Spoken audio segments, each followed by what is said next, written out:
마태복음 5장 8절 말씀을 우리 두 번 연이어서 봉독하도록 하겠습니다. 시작. 마음이 청결한 자는 복이 있나니 그들이 하나님을 볼 것이며. 한 번 더 읽겠습니다. 마음이 청결한 자는 복이 있나니 그들이 하나님을 볼 것이며. 아멘. 오늘 저는 여러분과 함께 마태복음 5장 8절 말씀을 가지고 마카리오스, 마음이 청결한 사람, 한번 따라해 볼까요? 마음이 청결한 사람, 이 같은 제목으로 말씀의 은혜를 나누기 원합니다. 성경을 읽어보면 늘 하나님은 우리의 마음에 집중하고 계시는 것을 우리가 볼 수가 있는데, 그럼 하나님께서 마음에 관심을 가지고 사람의 마음에 집중하고 계신 만큼 우리는 사람의 마음을 헤아리며 살아가고 있느냐? 생각해 보면 그렇지는 않은 것 같습니다. 우리는 사람의 마음보다는 외모를 더 중요하게 보고 살아가는 것 같아요. 외모. 사무엘 선지자가 하나님 명령을 받아서 사울 왕 그 다음에 이스라엘의 왕을 선택하기 위해 이새의 집으로 보내시는 장면을 우리가 성경을 통해 볼 수가 있어요. 사무엘상 16장에 나와 있는데, 사무엘의 첫 번째 아들 이름이 엘리압이거든요. 키도 크고 잘생겼다고 사무엘은 이야기를 합니다. 사무엘상 16장 6절에서 이 엘리압이 얼마나 마음에 들었는지 사무엘은 그들이 오매 사무엘이 엘리압을 보고 마음에 이르기를 야훼의 기름 부으실 자가 과연 주님 앞에 있도다 하였더니 라고 말씀해요. 엘리압의 외모를 보고 감동과 감탄을 쏟아낸 거죠. 그런데 하나님의 생각은 달랐습니다. 사무엘상 16장 7절 말씀에 보니까 야훼께서 사무엘에게 이르시되 그의 용모와 키를 보지 말라. 내가 이미 그를 버렸노라. 내가 보는 것은 사람과 같지 아니하니 사람은 외모를 보거니와 나 야훼는 중심을 보느니라 하시니라. 하나님은 외모를 보지 않으시고 무엇을 보신다고 말씀하셨어요? 중심, 마음을 보신다고 말씀하신 것입니다. 다윗에게는 모두 7명의 형이 있었습니다. 엘리압이 그 첫 번째 큰형님이었고요. 근데 이제 그 첫 번째 엘리압을 봤을 때 하나님께서 사무엘에게 뭐라고 말씀하셨어요? 나 야훼는 마음의 중심을 본다. 난 너네들처럼 외모 보지 않아 라고 이야기를 하셨잖아요. 그럼에도 불구하고 둘째, 셋째, 넷째, 다섯째, 여섯째, 일곱 번째까지의 아들들을 보며 사무엘은 계속 외모에 대한 이야기를 합니다. 하나님께서 얘기를 하셨는데도 불구하고 그 말을 듣지 않은 거죠.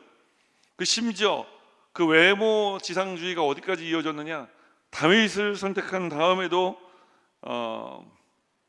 이어집니다. 사무엘상 16장 12절 말씀은 우리가 한번 읽어볼까요? 우리 혹시 말씀이 준비되어 있나요? 함께 읽어볼게요. 이에 사람을 보내어 그를 데려오매. 누구를 데려온 거죠? 다윗을 데려온 거예요. 계속 읽습니다. 그의 빛이 붉고 눈이 빼어나고 얼굴이 아름답더라. 다 외모입니다. 잘생겼다는 거예요. 이 얘기 지금 누가 하고 있는 것입니까? 사무엘 선지자가 하고 있는 거죠. 사무엘이 이새의 7 아들들을 인터뷰하는 동안 하나님께서 사무엘에게 일관되게 말씀하신 것이 무엇이었느냐? 키와 용모를 보지 말라, 외모를 보지 말라라는 건 아니었습니까? 그런데 사무엘이 다윗에 대해 뭐라고 이야기를 하고 있습니까? 다윗은 빛이 붉고 눈이 빼어나고 얼굴이 아름답더라 라고 이야기를 하고 있다는 거예요. 하나님은 마음의 중심을 보시겠다고 이야기하는데 사무엘, 그 위대한 하나님의 선지자조차도 계속해서 사람의 외모를 보고 있었다는 것이죠. 여러분, 오늘 우리는 어떻습니까? 우리도 사무엘처럼 중심을 보지 못하고 겉으로 보이는 것에 끌려 살아가고 있지는 않습니까? 영적인 것을 보지 못하고 눈에 보이고 손에 잡히고 귀에 들리는 일들에 우리가 너무 집중하며 살아가고 있는 것은 아닌지 오늘 우리가 한번 생각해 볼 필요가 있을 것 같습니다. 왜냐하면 오늘 주님께서는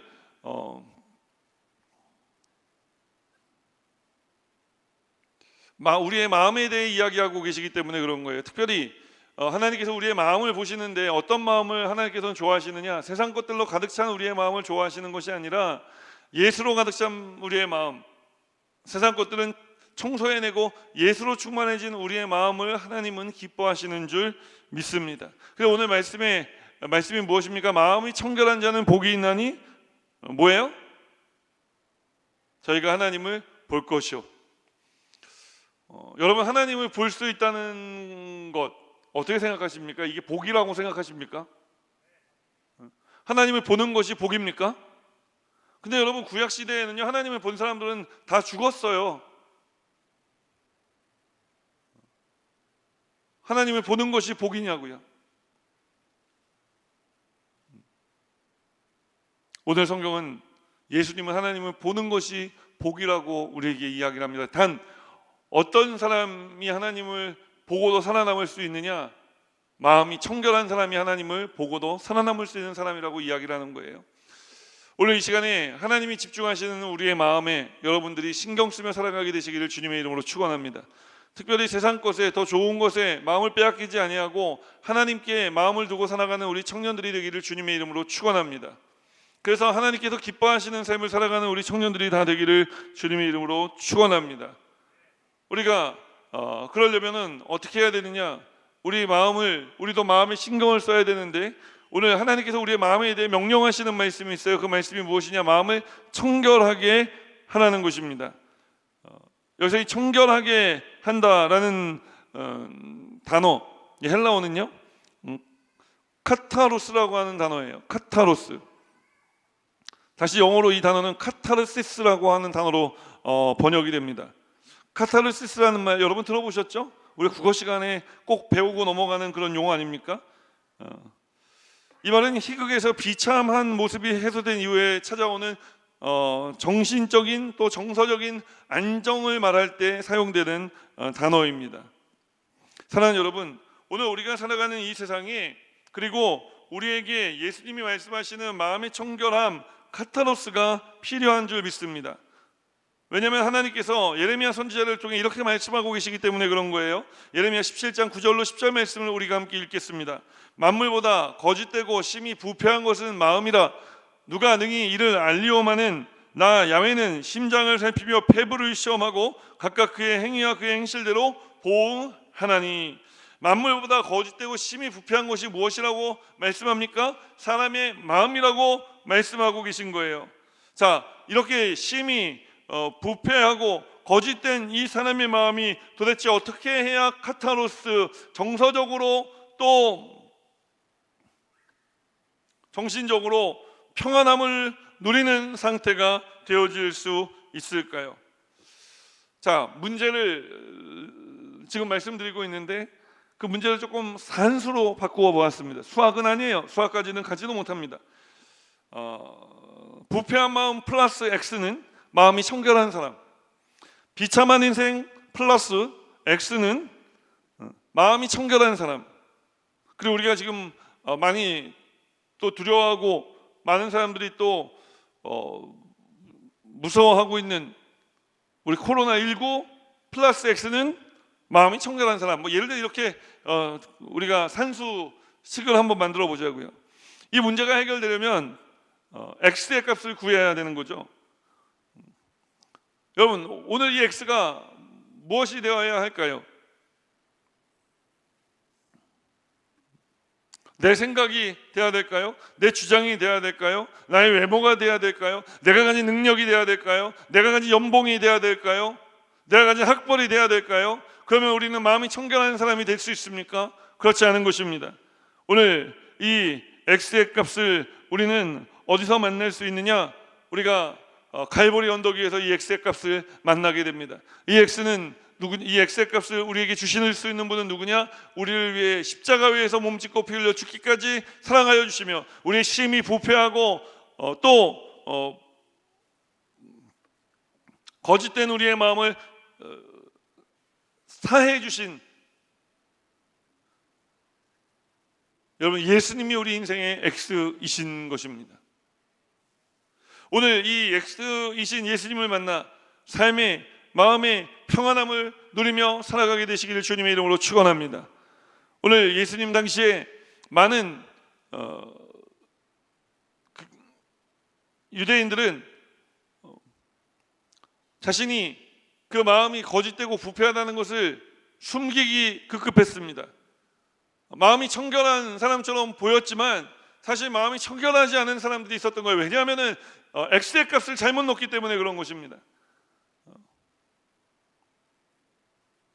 많은 특별히 리더십 그룹에 있었던 바리새인들 같은 경우에는 그들이 경문을 넓게 펴고 옷을 길게 늘어뜨렸다고 성경은 우리에게 이야기를 합니다. 경문이 뭐냐면은 이마와 왼쪽 팔뚝에 말씀을 넣은 상자를 넣는 거예요. 그래서 그거를 끈으로 묶는 거예요. 이마에다가 말씀을 적어 놓은 상자를 조그맣게 만들어서 달고 그래서 이마에 이렇게 묶고 다니는 거예요. 그런데 그 경문을 넓게 했다는 거 뭐예요?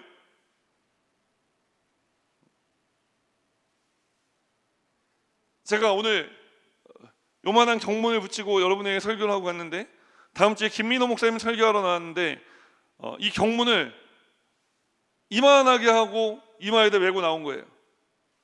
그래서 제가 그 다음 달에 설교를 하러 와서 경문을 이만하게 만들어서 붙이고 설교를 하고 갔어요. 그래서 다음 주에 김민호 목사님 나와서 얼굴의 절반 정도 가까이 덮이는 경문을 이렇게 만들어가지고 얼굴을 막 가면처럼 쓰고 나온 거예요. 그 당시 예수님 당시에 유대인들이 이런 행동을 했다는 거예요. 바리새인들이 특별히 이런 행동을 했다는 거예요. 왜 이런 행동을 했을까요? 내가 너보다 낫다라는 거죠. 내가 너보다 믿음이 더 좋다는 거죠. 내가 너보다 하나님을 더 사랑한다는 거예요. 그런 경문을 넓히는 것을 가지고 이야기했다는 거예요. 증명하려고 했다는 거예요. 또 옷을 길게 늘어뜨렸대요. 원래 옷은 한 요 정도 길이 내려오는 거였는데 제가 원래 정상 크기대로 옷을 이렇게 하고 내려가는데 김민호 목사님이 다음 주에 설교를 할 때 옷을 더 한 10cm 길게 내려갖고 온 거예요. 그러면서 뭘 얘기하고 싶었을까요? 겉모습으로 내가 담임 목사보다 낫다.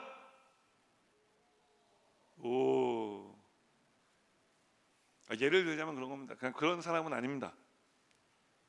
그런 사람이 아니기 때문에 이런 예를 들고 있는 거죠.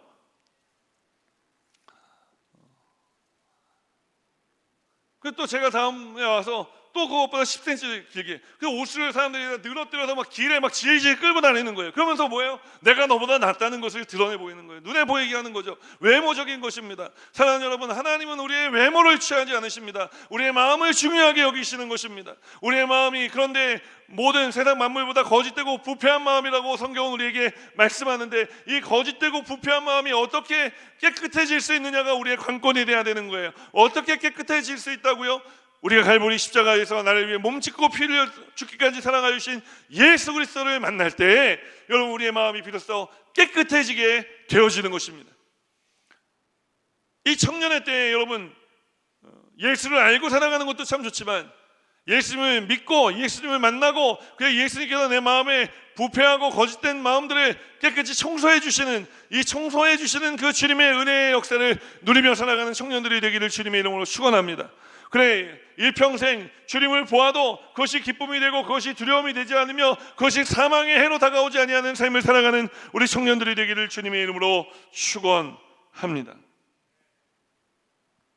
여러분 그렇게 주님을 보는 사람, 주님을 보게 된 사람들, 그 사람들에게 하나님께서 부어주시는 것이 있어요. 무엇이냐? 성령의 충만함을 부어주시는 것입니다. 하나님께서 왜 마음이 청결한 사람들에게 하나님을 보게 되는 복을 주신다고 말씀하신 것일까요?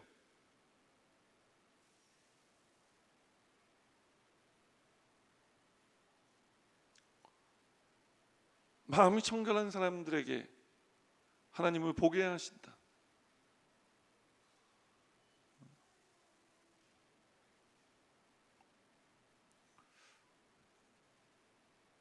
저는 하나님을 한번 뵀으면 좋겠습니다.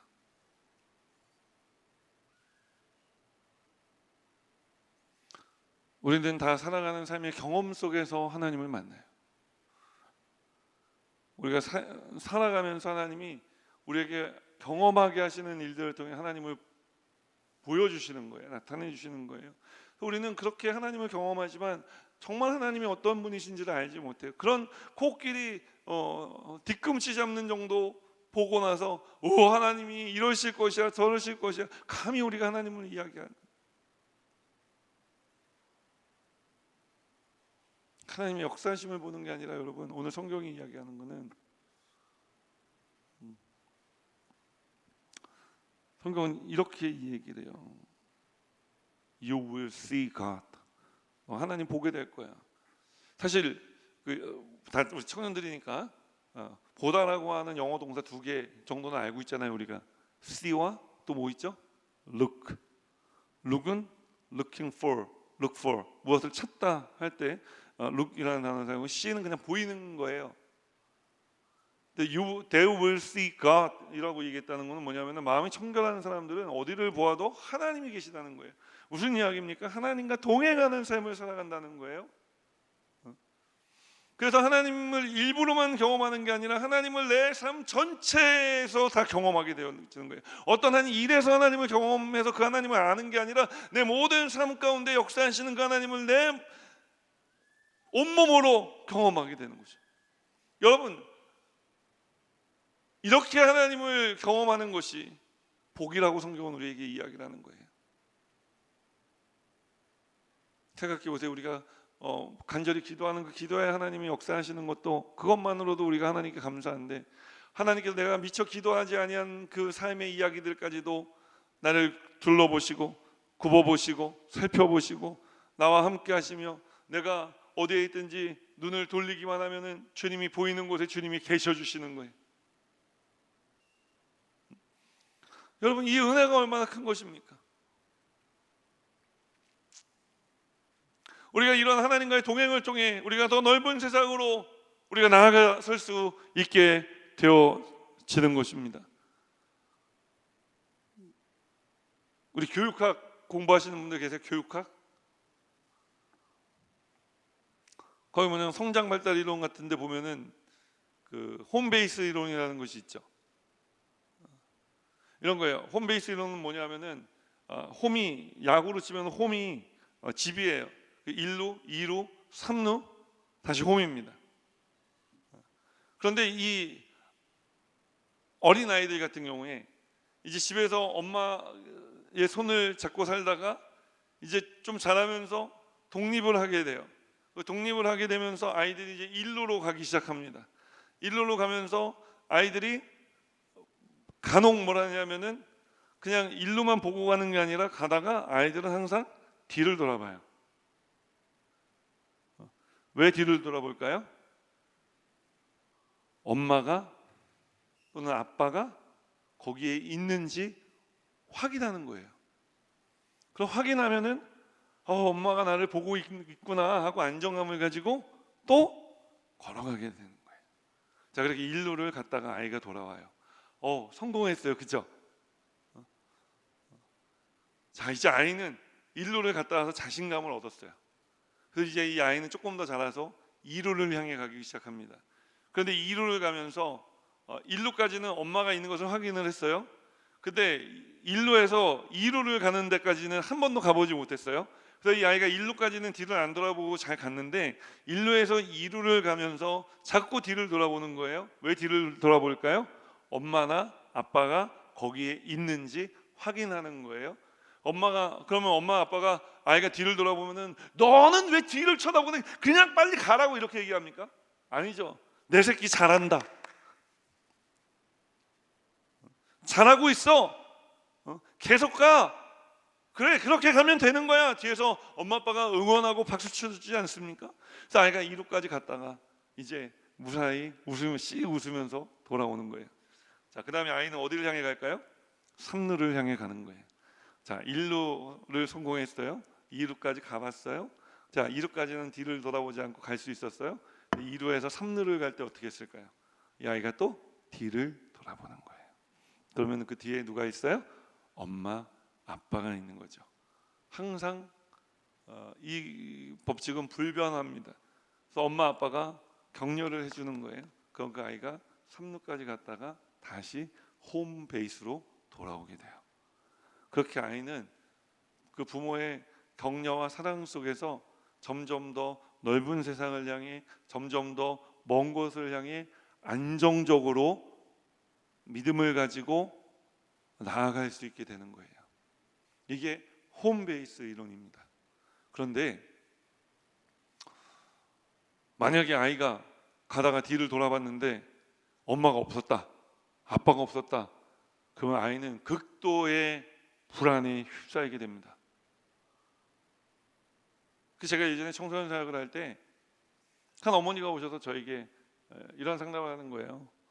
아니, 난 내 집에 있다가 진짜 동창회 날이라 한 번 밖에 나갔다가 좀 늦게 들어왔는데 애가 엄마는 집을 안 지키고 도대체 어딜 싸돌아다니는 거냐. 평소에는 내가 집에 있는지 신경도 안 쓰던 게 내가 하루 1년에 정말 목사님 저는 너무 억울해요. 저는 정말 1년에 하루 동창회 한 것 때문에 잠깐 나갔다 왔는데 그것 때문에 내가 내 애한테 이런 소리까지 들어야 되는 겁니까? 그 어머니에게 제가 이런 이야기를 드렸어요. 어머니, 정말 놀랍지 않으세요? 뭐가 놀라요? 뭐가 놀라요? 어머니가 1년 내내 집에 계시다가 하루 집을 비웠는데 애가 그걸 안 해? 어떻게 알았을까요?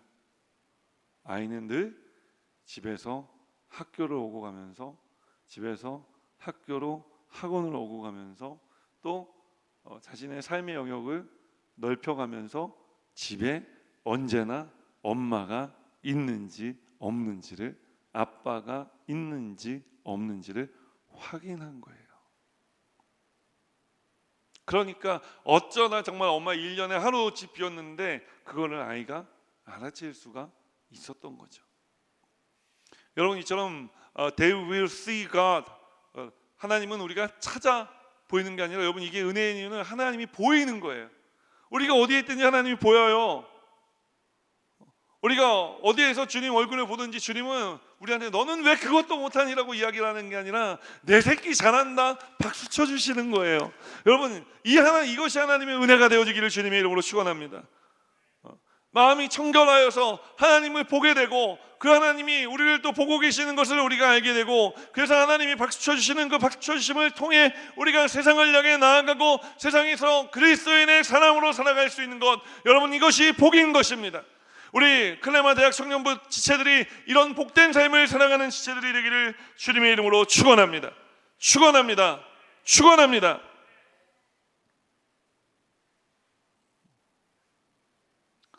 그래서 우리 하나님께서 우리에게 선언하신 이 놀라운 복을 우리만 누리는 것이 아니라 세상 사람들에게도 나아가 전하고 나누는 복이 되기를 주님의 이름으로 축원합니다. 우리 함께 이 찬양을 고백하면서 우리 함께 기도했으면 좋겠습니다.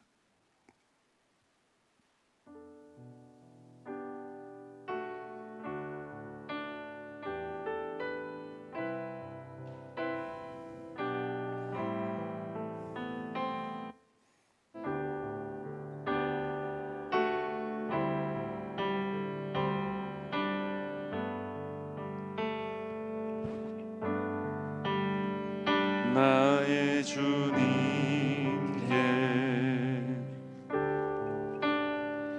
찬양 드리며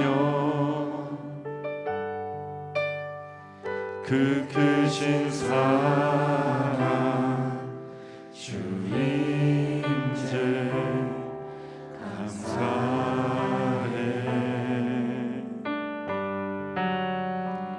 어둠 속에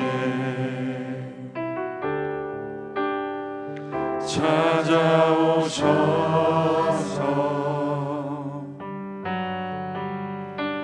주님의 영광 보게 하시네.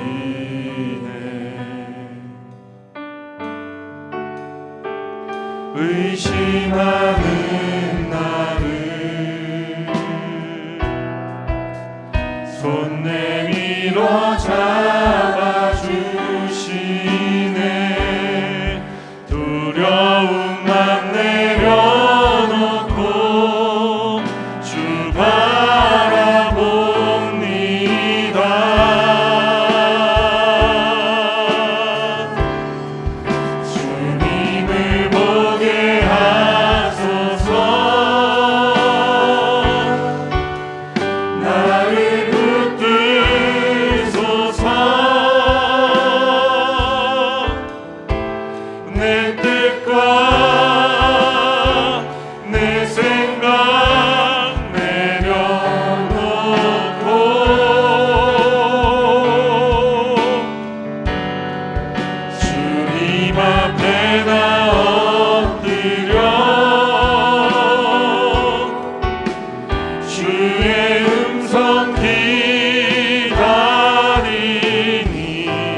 의심하는 나를 할렐루야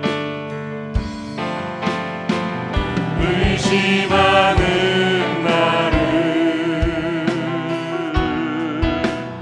손 내밀어 잡아주시네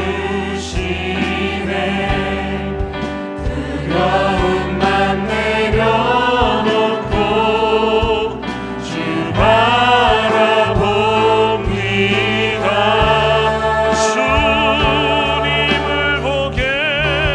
주님을 보게 하소서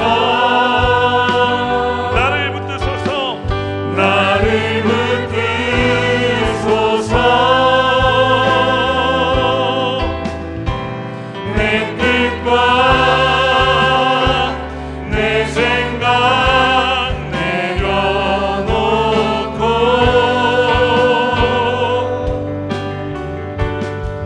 주님 앞에 나 엎드려 주의 음성 기다리니 나를 부르실 때 믿음으로 걸어가니 여러분 주님이 우리를 보고 계십니다. 그 보고 계시는 것은 우리를 심판하시기 위하심이 아니요 우리의 영생을 주시고 우리에게 용기를 주시고 낙심 가운데 절망 가운데 있는 우리에게 소망과 희망을 주시기 위해서입니다. 오늘 그 주님을 두려움 없이 바라보십시오. 주님이 우리를 향해 아마 물개 박수를 쳐주고 계실 거예요. 잘하고 있다. 이 팬데믹 때, 이 아직 코로나가 끝나지 않은데 이렇게 믿음을 지키며 또 우리 크레마 대학 청년부가 이렇게 나를 사랑하는구나. 하나님께서 마음의 감동을 받으시고 마음이 우리를 향해 움직이시며 하나님께서 우리 모두에게 은혜와 복을 내려주실 것입니다. 오늘 그 주님을 기대하는 마음으로 주의 이름 간절히 3번 부르며 통성으로 기도하며 주님께 나아갑니다. 주여 주여